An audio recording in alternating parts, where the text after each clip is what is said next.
కొనియాడారు.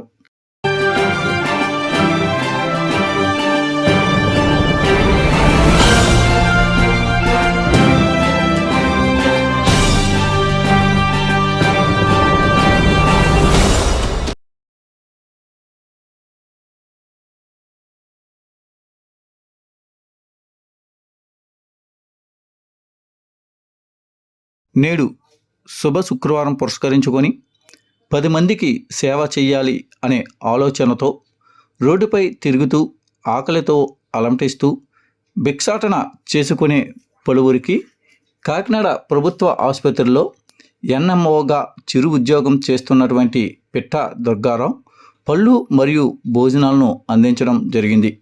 ఈ సందర్భంగా దుర్గారావు మీడియాతో మాట్లాడుతూ ప్రతి క్రిస్మస్ మరియు ఇతర పండగలకు మరియు నెలలో ఫస్ట్ వారం నందు పేదలకు ఆహారాన్ని అందించాలనే ఉద్దేశంతో గత 7 సంవత్సరాలుగా ఈ యొక్క సేవా కార్యక్రమాలను చేయడం జరుగుతుందని తెలియజేశారు. ఈ సందర్భంగా పిట్ట దుర్గారావు చేసేటువంటి సేవలను పలువురు నాయకులు అధికారులు అభినందించారు.